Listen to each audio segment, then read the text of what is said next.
Pemirsa, apabila dihilangkan, maka ada sisa anggaran lebih nih dari penghematan oleh DPRD. Lalu apa saja hal yang bisa diperuntukkan dari anggaran tersebut? Rekan saya Valeri Budianto memiliki rekomendasinya. Silakan Valeri dengan ulasan Anda. Baik, terima kasih Jose. Pemirsa, selamat pagi Indonesia. Baru saja kita bernafas lega karena DPR RI akhirnya menghapus nih anggaran tunjangan perumahan yang nilainya fantastis. Tapi ternyata kita tidak boleh langsung bahagia karena ada yang baru terkuak lagi kalau ternyata DPRD Provinsi, Kota, dan Kabupaten juga mendapatkan tunjangan perumahan bahkan dengan angka yang lebih fantastis daripada DPR RI. Yang jadi pertanyaan, apakah mereka akan melakukan tindakan yang sama dengan DPR untuk menghapuskan? Karena sebenarnya jika tunjangan yang memicu polemik ini dialihkan untuk hal lain, misalnya untuk pembiayaan rumah subsidi rakyat, maka bisa dapat ratusan rumah subsidi. Jadi di sini kita akan menggunakan perhitungan program rumah terjangkau DKI Jakarta dan juga perhitungan berdasarkan pembiayaan rumah subsidi tahun 2025. Besarannya ini mulai dari 166 juta rupiah untuk Pulau Jawa dan juga di luar Jabodetabek. Dan ada sebesar 181 juta rupiah untuk wilayah Jabodetabek. Sama-sama kita simak pemirsa. Jadi di slide selanjutnya kita akan sama-sama melihat kalau kita hitung total jumlah rumah per tahun untuk anggaran tunjangan rumah DPRD Jakarta ini, total anggota ada 106 anggota DPRD Jakarta ya, adalah sebesar 90,5 miliar rupiah per tahunnya. Pada bulan November tahun 2024, Pemprov DKI menyiapkan anggaran program rumah terjangkau dengan nilai jualnya maksimal 440 juta rupiah. Apa artinya? Apabila memang anggaran rumah DPRD Jakarta kita alihkan nih ke program ini, maka akan tersedia 204 unit rumah subsidi yang pastinya terjangkau, tepat sasaran, bisa langsung dimanfaatkan oleh rakyat. Itu tadi kalau di Jakarta. Lalu bagaimana kalau di Jawa Barat, pemirsa? Kita akan lihat di slide selanjutnya. Oke, jadi kalau misalnya di Jawa Barat, total nominal tunjangan rumah 120 anggota DPRD Jawa Barat per tahunnya adalah 89,5 miliar rupiah. Nah, jika dana ini kita alihkan ya untuk program rumah subsidi, harganya ini 161 juta rupiah per unit, maka bisa mendapatkan 539 unit rumah subsidi. Dan jika digunakan sebanyak 181 juta rupiah per unitnya, maka akan mendapatkan 495 unit rumah subsidi di wilayah Jabodetabek. Itu tadi Jawa Barat. Di Jakarta juga kita sudah hitung ya pemirsa. Kita beralih ke Jawa Tengah. Kira-kira apakah model perhitungan yang sama ini bisa ditetapkan juga? Jadi untuk anggaran tunjangan rumah DPRD Jawa Timur, maksud kami, total anggarannya ini per tahun mencapai 120 orang anggota DPRD ini mencapai 71,58 miliar rupiah per tahunnya. Anggaran ini bisa digunakan untuk membiayai 428 unit rumah subsidi pada harga 166 juta rupiah per unitnya. Ini berdasarkan asumsi dari FLPP tahun 2025 ya pemirsa.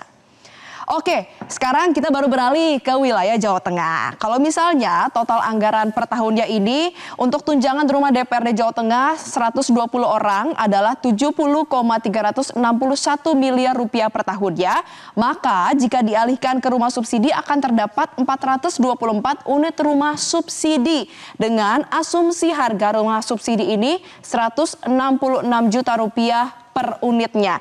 Tentu ini menjadi ironi ya, karena bagaimana mungkin seorang rakyat yang membayar pajak untuk kemudian menggaji anggota DPRD ini yang masih kesulitan untuk punya rumah, tapi di satu sisi anggota DPRD wakil rakyat ini memiliki tunjangan perumahan dengan gaji kalau kita asumsikan UMR Jakarta 5 juta sekian, mereka anggarannya mencapai 70 juta, berarti 14 kali. Tentu kita akan sama-sama bahas lebih lanjut, kira-kira bagaimana kebijakan anggaran ini dan kita akan mengulasnya ya Jose, kira-kira apa yang akan kita bahas nih? Karena utamanya pemirsa, anggaran tunjangan perumahan ini harusnya bisa dirasionalisasi di tengah semangat efisiensi ya. Dan Valeri dan pemirsa, kita akan membahasnya dengan pakar otonomi daerah Prof. Jo Hermansyah Johan.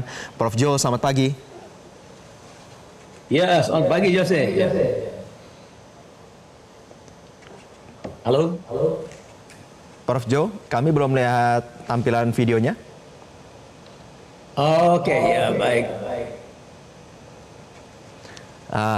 Sudah kita bisa lihat ya. Aman Prof. Prof, kita mulai dengan pertanyaan pertama nih. Ambil contoh Jakarta, di mana anggota DPRD-nya itu berdomisili di sana, atau mungkin juga bisa provinsi maupun kabupaten kota yang lain. Masih perlu nggak sih sebenarnya tunjangan perumahan ini bagi anggota DPRD?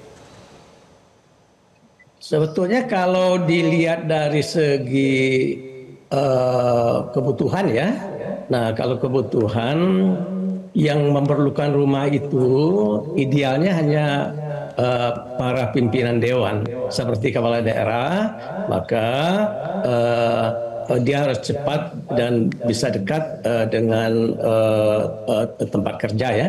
Jadi kepala daerah punya rumah jabatan, pimpinan juga punya rumah jabatan namanya rujab. Nah, kemudian berkembang nih di zaman reformasi itu anggota juga minta gitu loh ya, namanya Rudin, rumah dinas. Pemerintah daerah tidak sanggup membangun rumah dinas itu. Kemudian lebih lanjut diganti dengan kompensasinya tunjangan perumahan. Itulah asal usulnya. Nah, jadi kalau dilihat dari kebutuhan kembali ya, maka yang urgen, yang membutuhkan sebetulnya hanya para pimpinan dewan. Itu pun juga kalau keadaan daerahnya punya kemampuan membangun rumah jabatan. Ya, kalau tidak ya mungkin ya mereka tinggal di rumahnya saja ya dulu ya kan sampai ada kemampuan daerah punya rumah jabatan untuk ketua dewan. Begitu Yos. Ya, Prof. Jo, kalau misalnya kita melihat nih pada regulasinya ya di PP 18 2017 kan sebenarnya tunjangan rumah berupa uang ini baru diberikan apabila memang anggota DPRD ini tidak mendapatkan fasilitas rumah dinas dan juga pendapatannya ini atau anggarannya dari pendapatan asli daerah. Sebenarnya interpretasinya ini pelaksanaannya seperti apa? Wajib atau situasional? Nah, itu dia tadi karena aturan mainnya di PP nomor 18 2017 itu bagi kepala daerah, bagi anggota dewan itu kalau ada rumah dinas maka dia menempati rumah dinas, tidak perlu dapat tunjangan perumahan. Nah, kalau rumah dinasnya belum ada gitu ya, Pemda belum mampu membangunnya, maka dimungkinkan dia untuk mendapatkan tunjangan perumahan yang tadi jumlahnya fantastis itu ya. Nah, itulah regulasi. Nah, mungkin ini harus kita review lagi lah sesuai dengan perkembangan keadaan dan masyarakat sekarang yang sebetulnya menghendaki anggota DPRD, anggota DPR RI itu ya sama dengan rakyat juga gitu ya. Jadi tidaklah terlalu berjarak berlebihan dari segi penghasilan maupun dari komponen-komponen kesejahteraan yang dinikmatinya. Ini mungkin waktu yang tepat untuk meninjau ulang. Jadi mungkin bukan hanya sekedar untuk menghapus atau menghapus tunjangan ya yang tadi terkait perumahan ini juga banyak soalnya tunjangannya nih ya. Jadi ada tunjangan komunikasi intensif lagi ya, ada lagi namanya tunjangan transportasi. Nah, itu sebetulnya kurang pas ya untuk keadaan negara yang seperti kita masih dalam kesulitan keuangan. Oke, Prof, sebelum nanti kita bicara soal itu juga, artinya kalau ada pemotongan tunjangan kan seharusnya ada bentuk penghematan nih daripada DPRD. Nah, apakah ini sebenarnya penghematan pemotongan tunjangan ini bisa masuk ke sisa anggaran lebih untuk digunakan oleh pembangunan eksekutif di daerah masing-masing? Oh, bisa sekali lah, ya kan? Nah, ya, kalau andai kata memang ada musyawarah di pimpinan DPRD dan kemudian juga dikonsultasikan dengan kepala daerah bahwa anggota dewan tidak bersedia katakanlah ya atau menolak menerima tunjangan perumahan. Nah, maka uang itu bisa direlokasi oleh dewan, diserahkan kepada kepala daerah dan oleh kepala daerah dimasukin di anggaran perubahan untuk kebutuhan-kebutuhan yang mendesak di daerahnya masing-masing. Jadi bisa untuk perumahan rakyat tadi atau untuk kebutuhan-kebutuhan mendesak lainnya yang paling tahu adalah kepala daerah kita. Oke, Prof. Jo, ini kan peraturannya berdasarkan surat gubernur ya? Ada keputusan gubernur yang memang diteken terkait dengan angka ini untuk anggaran tunjangan perumahan. Sebenarnya bagaimana sih nantinya irisan antara eksekutif dan juga legislatif untuk bisa mengkaji ini agar memang suara dari tuntutan rakyat bisa diakomodir dan juga bisa dialihfungsikan angkanya sesuai dengan sasaran yang diinginkan oleh rakyat? Ya, kalau SK Gubernur yang menerbitkan tentang penetapan besaran jumlah tunjangan perumahan itu sebetulnya hanya alas administrasi, ya, dan angka-angkanya itu adalah berdasarkan usulan yang dibuat oleh DPRD masing-masing berdasarkan pertimbangan jumlah pendapatan asli daerahnya. Itu ada formulanya. Jadi gubernur dalam hal ini sebetulnya posisinya administrasi saja. Jadi dia harus diterbitkan dengan SK gubernur, bukan dengan SK pimpinan dewan, ya, supaya mempunyai dasar legal yang kuat. Jadi bukan karena gubernurnya loh itu ya yang menentukan angka itu salah kaprah, itu bukan seperti itu maksudnya. Oke, lalu nanti seperti apa proses administrasinya dan berapa angka barunya kita akan bahas usai jeda ya Prof Jo. Tetaplah bersama kami pemirsa di Selamat Pagi Indonesia. Terima kasih Anda masih bersama kami di Selamat Pagi Indonesia pemirsa. Kami akan lanjutkan perbincangan seputar pengkajian ulang terhadap tunjangan perumahan oleh anggota DPRD di berbagai daerah. Kita akan kembali bersama dengan Prof Jo Hermansyah. Prof Jo masih bersama kami? Ya, baik, ya, masih. Ya, Prof Jo, ini dari catatan kami ternyata tahun 2022 Kemendagri itu pernah mengevaluasi DKI Jakarta untuk mengkaji ulang soal pemberian tunjangan ini ya, terutama untuk memperhatikan asas kepatutan, kewajaran dan rasionalitas. Tapi ternyata diabaikan. Ini permainannya bagaimana nih Prof soal regulasi? Apakah dengan SK Gubernur cukup atau kita harus mengamankan dari tingkat Kementerian Dalam Negeri nih? Iya. Memang agak repot ya. Jadi kalau Kemendagri kan mengevaluasi, nah mestinya kan hasil evaluasi Dagri itu ditaati oleh para penyelenggara negara lah, termasuk anggota dewan ya. Nah, tetapi dalam praktek memang sering juga ada penolakan karena mereka pakai formula-formula yang sudah juga ditetapkan bahwa sekian persen dari PAD maka dapat dipakai hitungan untuk tunjangan perumahan, ya, tunjangan komunikasi intensif, tunjangan reses lah, macam-macam, banyak sekali tunjangan itu. Nah, jadi mungkin yang perlu kita perbaiki ke depan adalah aturan main dalam soal tunjangan-tunjangan ini. Ya, kalau saya sih dalam soal perumahan itu mungkin disilahkan daerah menyediakan rumah jabatan bagi pimpinan. Tapi bagi anggota itu baiknya tidak lagi disediakan. Sehingga dengan demikian bisa menghemat cukup banyak dan tunjangan-tunjangan perumahan tidak lagi diberikan. Karena kan anggota dewan itu kan adalah anggota yang dipilih oleh masyarakat di daerah itu. Nah, logikanya mereka punya rumah lah ya di daerah tempat dia dipilih. Nah, dengan demikian tentu kan ini menjadi pemborosan, apalagi kita semangatnya efisiensi. Mungkin baik juga dari pemerintah pusat dalam hal ini mungkin lebih tinggi lagi, ada instruksi presiden ke bawah ya agar menekankan DPRD itu tidak lagi menerima tunjangan-tunjangan yang memboroskan keuangan negara. Nah, gitu loh. Jadi itu makin akan ketat, akan mengikat, ya akan ditaati. Ya lebih kuat lah dari sekedar evaluasi Kemendagri. Ya. Oke, kalau misalnya ternyata tidak kunjung digubris, nampaknya Inpres ini baru bisa membuat anggota DPRD ini bisa mengevaluasi dirinya ya. Tapi Prof, tadi kan Prof juga sempat menyebutkan terkait dengan komposisi anggaran DPRD secara menyeluruh. Ada tadi uang representasi, uang paket, komunikasi intensif, itu tunjangan-tunjangan apa sih Prof? Itu komponennya namanya begini, kalau kita membicarakan hak keuangan dewan, dia punya komponen namanya komponen unsur penghasilan. Yang kedua unsur kesejahteraan. Penghasilan itu tadi uang representasi, ya, ketua berapa, wakil ketua berapa, anggota berapa.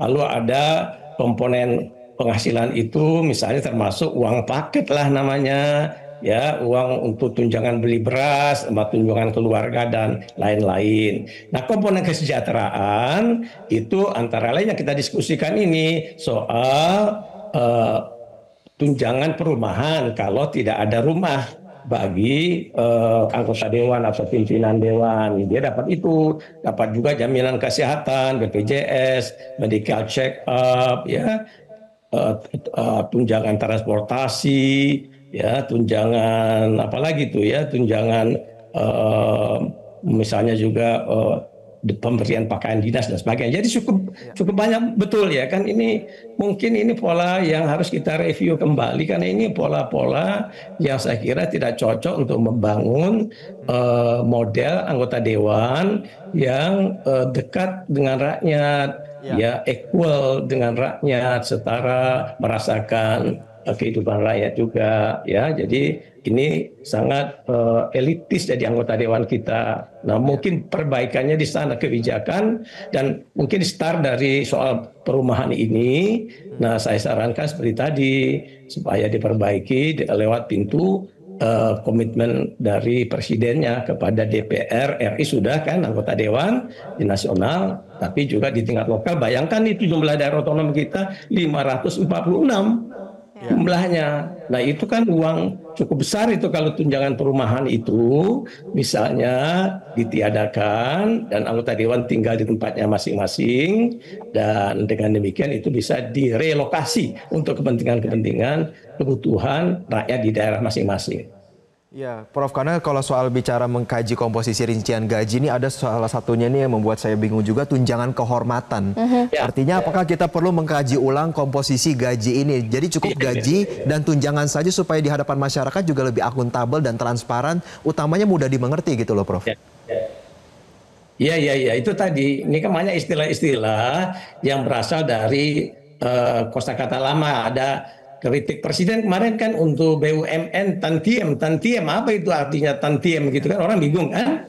Nah, juga termasuk di daerah ini ada tunjangan kehormatan. Sebetulnya bahasa normatifnya itu uang representasi, uang kehormatan sebagai rakyat, sebagai wakil rakyat. Jadi dia dianggap itulah yang namanya gajinya, ya. Gajinya itu ada perincian gaji kepala daerah sama dengan gaji ketua DPRD.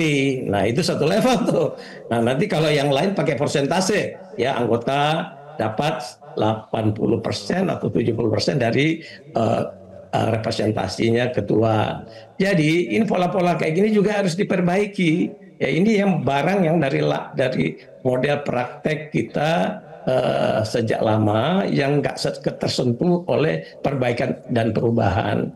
Jadi kembali tadi bicara soal perbaikan kebijakan menyangkut hak-hak keuangan anggota DPRD kita, diperbaiki yang haknya menyangkut penghasilan, diperbaiki haknya yang terkait dengan soal kesejahteraan sehingga lebih rasional, lebih sesuai dengan keadaan masyarakat kita, keadaan kemampuan keuangan daerah masing-masing juga, ya. Nah, standar kayak gini itu peraturannya memang harus perbaikan kebijakan mulai dari PP-PP-nya kita betulin, ya, sampai ke perbaikan di aturan di Undang-Undang Pemda. Baik, kita sama-sama lihat ya, karena kan kabarnya semua fraksi DPRD DKI ini sudah menyetujui untuk melakukan pengkajian ulang. Semoga memang anggaran tunjangan perumahan ini bisa lebih rasional ya, supaya tidak ada ketimpangan nih antara rakyat dengan Dewan Perwakilan. Nah, terima kasih Pakar Otonomi Daerah Johermansyah Johan sudah bergabung bersama kami di Selamat Pagi Indonesia. Jelajahi cara baru mendapatkan informasi. Download Metro TV Extend sekarang.